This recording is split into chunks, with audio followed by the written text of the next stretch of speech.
ರಾಜ್ಯ ಸಚಿವ ಸಂಪುಟ ವಿಸ್ತರಣೆ ವೇಳೆ ಮುಸ್ಲಿಂ ಸಮುದಾಯಕ್ಕೆ ಸಮರ್ಪಕ ಪ್ರಾತಿನಿಧ್ಯ ಕಲ್ಪಿಸಿ ಪ್ರಭಾವಿ ನಾಯಕರಾದ ಶಾಸಕ ತನ್ವೀರ್ ಸೇಠ್ ಮತ್ತು ರಿಜ್ವಾನ್ ಅರ್ಷದ್, ವಿಧಾನ ಪರಿಷತ್ ಸದಸ್ಯ ಸಲೀಂ ಅಹಮದ್ ಅವರಿಗೆ ಸಚಿವ ಸ್ಥಾನ ನೀಡಬೇಕೆಂದು ಕಾಂಗ್ರೆಸ್ ಹೈಕಮಾಂಡ್ ಹಾಗೂ ರಾಜ್ಯ ನಾಯಕರಿಗೆ ಕಾಂಗ್ರೆಸ್ ಮುಖಂಡ ಸೈಯದ್ ಹುಸೇನ್ ಮನವಿ ಮಾಡಿದ್ದಾರೆ.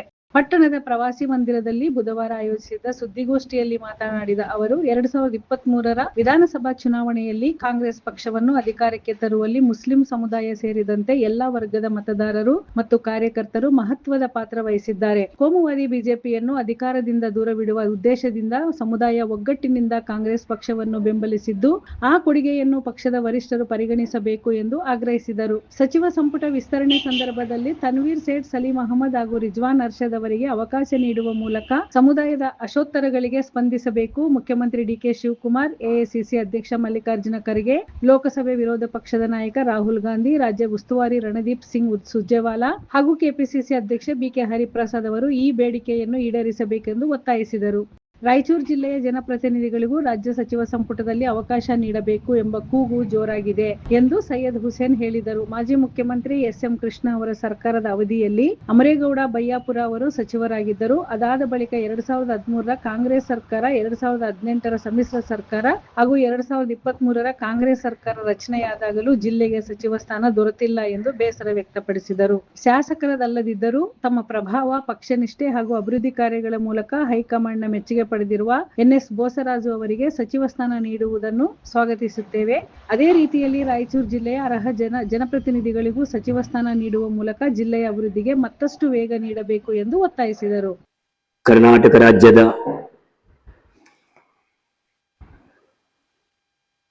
ಪ್ರಭಾವಿ ನಾಯಕ ದಿವಂಗತ ಅಜಿತ್ ಸೇಠ್ ಅವರ ಪುತ್ರ, ಅಭಿವೃದ್ಧಿ ಹರಿಕಾರ, ಕರ್ನಾಟಕ ರಾಜ್ಯದ ಪ್ರಭಾವಿ ಮಾಸ್ ಲೀಡರ್ ಶ್ರೀ ತನ್ವೀರ್ ಸೇಠ್ ಅವರಿಗೆ ಡಿ.ಕೆ. ಶಿವಕುಮಾರ್ ಅವರ ಸರ್ಕಾರದಲ್ಲಿ ಮಂತ್ರಿ ಸ್ಥಾನ ನೀಡಬೇಕೆಂದು ಅವರಲ್ಲಿ ನಾವು ಮನವಿ ಮಾಡುತ್ತಾ ಇದ್ದೇವೆ. ಕರ್ನಾಟಕ ರಾಜ್ಯದ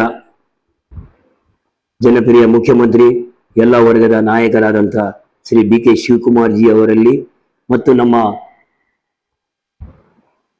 ಲೋಕಸಭೆಯ ವಿರೋಧ ಪಕ್ಷ ನಾಯಕರಾದಂಥ ಜನಪ್ರಿಯ ನಾಯಕರಾದಂಥ ರಾಹುಲ್ ಗಾಂಧಿ ಜಿ ಅವರಲ್ಲಿ, ಎಐಸಿಸಿ ಅಧ್ಯಕ್ಷರು, ರಾಜ್ಯಸಭೆ ನಾಯಕರಾದಂಥ ಶ್ರೀ ಮಲ್ಲಿಕಾರ್ಜುನ್ ಖರ್ಗೆ ಅವರಲ್ಲಿ ಮತ್ತು ಕರ್ನಾಟಕ ರಾಜ್ಯದ ಅಭಿವೃದ್ಧಿಯ ಚಿಂತಕರು, ಅಭಿವೃದ್ಧಿ ಹರಿಕಾರರಾದಂಥ ಕರ್ನಾಟಕ ರಾಜ್ಯದ ಮಾಜಿ ಮುಖ್ಯಮಂತ್ರಿ ಆದಂಥ ಸನ್ಮಾನ್ಯ ಶ್ರೀ ಸಿದ್ದರಾಮಯ್ಯ ಜಿ ಅವರಲ್ಲಿ ಮತ್ತು ಕರ್ನಾಟಕ ರಾಜ್ಯದ ಉಸ್ತುವಾರಿ ಆದಂಥ ಎಐಸಿಸಿ ಜನರಲ್ ಸೆಕ್ರೆಟರಿ ಆದಂಥ ಸುರ್ಜೇವಾಲಾ ಅವರಲ್ಲಿ ಮತ್ತು ಅದೇ ರೀತಿಯಾಗಿ ನೂತನವಾಗಿ ಕೆಪಿಸಿಸಿ ಅಧ್ಯಕ್ಷರಾದಂಥ ಶ್ರೀ ಬಿ.ಕೆ. ಹರಿಪ್ರಸಾದಲ್ಲಿ ಮನವಿ ಮಾಡೋದೇನಂತ ಅಂದರೆ, ಕರ್ನಾಟಕ ರಾಜ್ಯದಲ್ಲಿ 2023ಗೆ ರಾಜ್ಯದ ಎಲ್ಲ ಮುಸ್ಲಿಂ ಮತದಾರರು, ಸಾಮಾನ್ಯ ಕಾರ್ಯಕರ್ತರು, ಎಲ್ಲ ಸಮಾಜದ ನಾಯಕರು ಒಕ್ಕಟ್ಟಿನಿಂದ 2023ಗೆ ಕಾಂಗ್ರೆಸ್ಸಿಗೆ ಸಂಪೂರ್ಣ ಬೆಂಬಲಿಸಿ ಕಾಂಗ್ರೆಸ್ ಪಕ್ಷ ಅಧಿಕಾರಕ್ಕೆ ತರಲಿಕ್ಕೆ ಎಲ್ಲ ಮುಸ್ಲಿಂ ಬಾಂಧವರ ಮುಖ್ಯ ಪಾತ್ರವಿದೆ. ಕರ್ನಾಟಕದಲ್ಲಿ ಜನತಾದಳ ಸರ್ಕಾರವನ್ನು ಮತ್ತು ಜನತಾದಳವನ್ನು ತಿರಸ್ಕರಿಸಿ ಕೋಮುವಾದಿ ಬಿಜೆಪಿಯನ್ನು ದೂರ ಇಡಲಿಕ್ಕೆ ಎಲ್ಲ ಮುಸ್ಲಿಂ ಬಾಂಧವರು ಒಕ್ಕಟ್ಟಿನಿಂದ ಕಾಂಗ್ರೆಸ್ ಪಕ್ಷವನ್ನು ಬೆಂಬಲಿಸಿ ಕರ್ನಾಟಕ ರಾಜ್ಯದ ಮುಖ್ಯಮಂತ್ರಿಯಾಗಿ ಶ್ರೀ ಸಿದ್ದರಾಮಯ್ಯ ಅವರು ನೇಮಕವಾದರು. ಅದರಲ್ಲಿ ಕೆಲವೊಂದು ಅನಿವಾರ್ಯ ಕಾರಣಗಳಿಂದ ಸಿದ್ದರಾಮಯ್ಯ ಸಾಹೇಬ್ ಅವರ ಸಂಪುಟದಲ್ಲಿ ಶ್ರೀ ಜಮೀರ್ ಅಹಮದ್ ಖಾನ್ ಮತ್ತು ರಹೀಂ ಖಾನ್ ಅವರು ಮಂತ್ರಿಯಾದರು.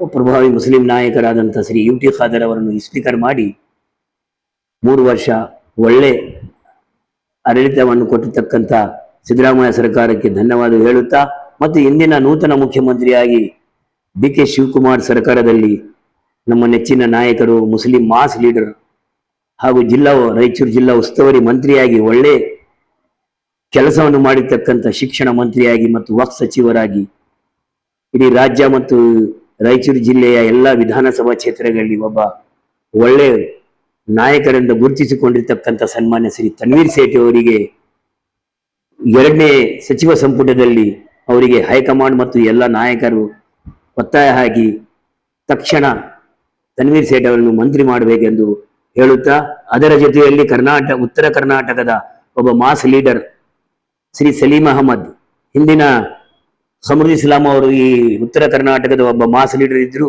ಇವತ್ತು ಸಲೀಂ ಅಹಮದ್ ಉತ್ತರ ಕರ್ನಾಟಕದ ಒಬ್ಬ ಮಾಸ್ ಲೀಡರ್ ಇದ್ದಾರ. ಎಲ್ಲ ಜನಾಂಗದ ಜೊತೆ ಮುಸ್ಲಿಂ ಬಾಂಧವರ ಜೊತೆ ಉತ್ತಮ ಸಂಬಂಧವನ್ನು ಇಟ್ಟುಕೊಂಡಿರ್ತಕ್ಕಂಥ ಸನ್ಮಾನ್ಯ ಶ್ರೀ ವಿಧಾನ ಪರಿಷತ್ ಸದಸ್ಯರು ಆದಂಥ ಶ್ರೀ ಸಲೀಂ ಅಹಮದ್ ಅವರನ್ನು ಮಂತ್ರಿಮಂಡಲಕ್ಕೆ ಸೇರಿಸಬೇಕು. ಇದರ ಜೊತೆಯಲ್ಲಿ ಯುವ ನಾಯಕರು, ಮಾಜಿ ಯುವ ಕಾಂಗ್ರೆಸ್ ಅಧ್ಯಕ್ಷರು ಮತ್ತು 2 ಸಲ ಶಿವಾಜಿನಗರ MLA ಆದಂಥ ರಿಜ್ವಾನ್ ಅರ್ಷದ್ ಅವರನ್ನು ಮಂತ್ರಿಗೆ ಸೇರಿಸಿಕೊಳ್ಳಬೇಕೆಂದು ನಮ್ಮ ನೆಚ್ಚಿನ ನಾಯಕರು, ಈ ರಾಜ್ಯದ ಜನಪ್ರಿಯ ಮುಖ್ಯಮಂತ್ರಿ ಮತ್ತು ಎಲ್ಲ ಸಮಾಜದ ವರ್ಗದ ನಾಯಕರಾದಂಥ ಶ್ರೀ DK ಶಿವಕುಮಾರ್ ಅವರು ಮತ್ತು ಎಲ್ಲ ನಾಯಕರು ಹೈಕಮಾಂಡ್ನಲ್ಲಿ ಮನವಿ ಮಾಡಿ ಈ 3 ಜನರಿಗೆ ಮಂತ್ರಿ ಸ್ಥಾನ ನೀಡಬೇಕೆಂದು ಅವರಲ್ಲಿ ಮನವಿ ಮಾಡ್ತಾ ಇದ್ದೇನೆ. ನಿಷ್ಠಾವಂತ ನಾಯಕರಾದಂಥ ಶ್ರೀ UT ಖಾದರ್ ಅವರನ್ನು ಇವತ್ತು ಮೊದಲನೇ ಲಿಸ್ಟ್ನಲ್ಲಿ ಮಂತ್ರಿ ಮಾಡಿದ್ದಾರೆ. ಕಾಂಗ್ರೆಸ್ ಪಕ್ಷಕ್ಕೆ ಧನ್ಯವಾದವನ್ನು ಹೇಳುತ್ತಾ, ಮತ್ತೆ ಅದರ ಜೊತೆಯಲ್ಲಿ ಇವತ್ತು ನಮ್ಮ ರಾಜ್ಯದಲ್ಲಿ ಸೈಯದ್ ನಾಸೀರ್ ಹುಸೇನ್ ಅವರು ರಾಜ್ಯಸಭೆ ಸದಸ್ಯರಿದ್ದರು. ಮತ್ತೆ ಒಂದು ಯುವ ನಾಯಕರಾದಂತಹ ಶ್ರೀ ರೆಹಮಾನ್ ಖಾನ್ ಅವರು ಕೇಂದ್ರದ ಮಾಜಿ ಸಚಿವರ ಪುತ್ರ ಮನ್ಸೂರ್ ಅಲಿ ಖಾನ್ ಅವರನ್ನು ರಾಜ್ಯಸಭೆ ಸದಸ್ಯರಾಗಿ ಮಾಡಿದ್ದಾರೆ. ಇದು ಒಂದು ಕರ್ನಾಟಕ ಕಾಂಗ್ರೆಸ್ನ ಇತಿಹಾಸ ಮತ್ತು DK ಶಿವಕುಮಾರ್ ಮತ್ತು ಸಿದ್ದರಾಮಯ್ಯ, ಮಲ್ಲಿಕಾರ್ಜುನ್ ಖರ್ಗೆ ಅವರ ಒಂದು ಉತ್ತಮ ಬೆಂಬಲ ಇದೆ ಅಂತ ನಾನು ಅವರಿಗೆ ಹೇಳುತ್ತಾ, ಈ ರಾಜ್ಯದಲ್ಲಿ ಮುಂದಿನ ದಿನಗಳಲ್ಲಿ ಇನ್ನು ಹೆಚ್ಚಿನ ಅಭಿವೃದ್ಧಿ ಆಗಬೇಕು. ಹೆಚ್ಚಿನ ಕೆಲಸ ಕಾಂಗ್ರೆಸ್ ಪಕ್ಷದ ಕಾರ್ಯಕರ್ತರನ್ನು ಇವತ್ತು DK ಹರಿಪ್ರಸಾದ್ ಮತ್ತು DK ಶಿವಕುಮಾರ್ ನೀಡಬೇಕು. ನಿಷ್ಠಾವಂತರನ್ನು ಕರ್ನಾಟಕದಲ್ಲಿ ಗುರುತಿಸಬೇಕು. 2028ರಲ್ಲಿ ಮತ್ತೆ ವಿಧಾನಸಭೆಯಲ್ಲಿ ಕಾಂಗ್ರೆಸ್ ಪಕ್ಷ ಸರ್ಕಾರ ಬರಬೇಕು ಮತ್ತು 2029ರಲ್ಲಿ ರಾಹುಲ್ ಗಾಂಧಿ ಅವರು ಈ ದೇಶದ ಪ್ರಧಾನಮಂತ್ರಿ ಆಗಬೇಕೆಂದು ನಾನು ಸೈಯದ್ ಹುಸೇನ್ ಸಾಹೇಬ್ ಕಾಂಗ್ರೆಸ್ ಪಕ್ಷದ ಮುಖಂಡರಾಗಿ ಎಲ್ಲ ಆ ಅಲ್ಲನಲ್ಲಿ ನಾನು ಪ್ರಾರ್ಥನೆ ಮಾಡ್ತೀನಿ. ಮುಂದಿನ ದಿನಗಳಲ್ಲಿ ಈ ಮುಸ್ಲಿಂ ಬಾಂಧವರು ಮತ್ತು ಎಲ್ಲ ವರ್ಗದ ನಿಷ್ಠಾವಂತ ಕಾರ್ಯಕರ್ತರನ್ನು ರಾಜ್ಯ ಮಟ್ಟದಲ್ಲಿ ಗುರುತಿಸಿ ಸ್ಥಾನಮಾನ ನೀಡಬೇಕೆಂದು ಈ ನೂತನ KPCC ಅಧ್ಯಕ್ಷರಾದಂತಹ BK ಹರಿಪ್ರಸಾದ್ ಅವರು ಮತ್ತು ಕರ್ನಾಟಕದ ಘನ ಸರ್ಕಾರದ ಮುಖ್ಯಮಂತ್ರಿ ಆದಂತಹ ಶ್ರೀ DK ಶಿವಕುಮಾರ್ ಅವರಲ್ಲಿ ಮತ್ತೊಮ್ಮೆ ನಾನು ಮನವಿ ಮಾಡುತ್ತಾ ಈ ನನ್ನ ಮಾತನ್ನು ಮುಗಿಸ್ತಾ ಇದ್ದೀನಿ. ಮತ್ತೆ ಅದರ ಜೊತೆಯಲ್ಲಿ ನಮ್ಮ ಜಿಲ್ಲೆಯಲ್ಲಿ ಇವತ್ತು ಮಂತ್ರಿ ಸ್ಥಾನ ನೀಡಿಲ್ಲ. ಅಂಬರೀಶ್ ನಾಯಕ್ ಅವರು ಈ ರಾಜ್ಯದ ಮಂತ್ರಿ ಆದರು SM ಕೃಷ್ಣ ಸರ್ಕಾರದಲ್ಲಿ. ಅಲ್ಲಿಂದ ಇಲ್ಲಿವರೆಗೂ 2013 ಮತ್ತು 2004ರಲ್ಲಿ ಸಮ್ಮಿಶ್ರ ಸರ್ಕಾರದಲ್ಲಿ ಆಗಲಿ, 2013 ಮತ್ತು 18 ಸಮ್ಮಿಶ್ರ ಸರ್ಕಾರ ಆಗಲಿ, 23ನೇ ಸರ್ಕಾರದಲ್ಲಿ ನಮ್ಮ ಜಿಲ್ಲೆಗೆ ಸಚಿವ ಸ್ಥಾನ ಸಿಕ್ಕಿಲ್ಲ. ನಮ್ಮ ನೆಚ್ಚಿನ ನಾಯಕರು ಶ್ರೀ NS ಬೋಸರ ಸಾಹೇಬರು ವಿಧಾನ ಪರಿಷತ್ ಸದಸ್ಯರು ಇಲ್ಲಿದ್ದರೂ ಕೂಡ ಅವರು ತಮ್ಮ ಪ್ರಭಾವವನ್ನು ಮತ್ತು ಅವರ ಅಭಿವೃದ್ಧಿಯನ್ನು ಮೆಚ್ಚಿ ಅವರನ್ನು ಹೈಕಮಾಂಡ್ ಮಂತ್ರಿ ಮಾಡಿದರು. 3 ವರ್ಷ ಆದ ನಂತರ ಈಗ ಮತ್ತೆ ಅವರಿಗೆ ಆಗಲಿ ಈ ನಮ್ಮ ಜಿಲ್ಲೆಯ 4 ಜನ MLAಗಳಾದಂತಹ ಶ್ರೀ ಅಂಬನಗೌಡ, ಅಂಬಯ್ಯನಾಯ್ಕ, ಬಸನಗೌಡ ದದ್ದಲ್ ಮತ್ತು ಬಸವರಾಜ್ ತುರಿಯಾಳು ಮತ್ತು ನಮ್ಮ MLC ಸದಸ್ಯರಾದಂಥ ಶ್ರೀ ವಸಂತ್ ಕುಮಾರ್ ಆಗಲಿ, MLC ಸದಸ್ಯರಾದಂಥ ಬಸನಗೌಡ ಬಾದರ್ರಿ ಆಗಲಿ, ಈ 7 ಮಂದಿರಲ್ಲಿ ಒಂದು ಮಂತ್ರಿ ಸ್ಥಾನ ಕೊಡಬೇಕೆಂದು ಹೈಕಮಾಂಡ್ಗೆ ಒತ್ತಾಯ ಮಾಡುತ್ತಾ ಮತ್ತು ಇಲ್ಲಿಯವರಿಗೆ ಉಸ್ತುವಾರಿಯನ್ನು ನೀಡಿ ರಾಯಚೂರು ಜಿಲ್ಲೆ ಇನ್ನೂ ಹೆಚ್ಚಿನ ಅಭಿವೃದ್ಧಿ ಮಾಡಲಿಕ್ಕೆ ಅವಕಾಶ ಮಾಡಿಕೊಡಬೇಕೆಂದು ಕರ್ನಾಟಕದ ನೆಚ್ಚಿನ ನಾಯಕರಾದಂಥ ಶ್ರೀ DK ಶಿವಕುಮಾರ್, ಮಲ್ಲಿಕಾರ್ಜುನ್ ಖರ್ಗೆ, DK ಹರಿಪ್ರಸಾದ್ ಮತ್ತು ಸಿದ್ದರಾಮಯ್ಯ ಇವರಲ್ಲಿ ಮತ್ತು ಹೈಕಮಾಂಡ್ನಲ್ಲಿ ನಾನು ವರದಿ ಶಫೀಕ್ ಹುಸೇನ್ ಮಾನ್ವಿ.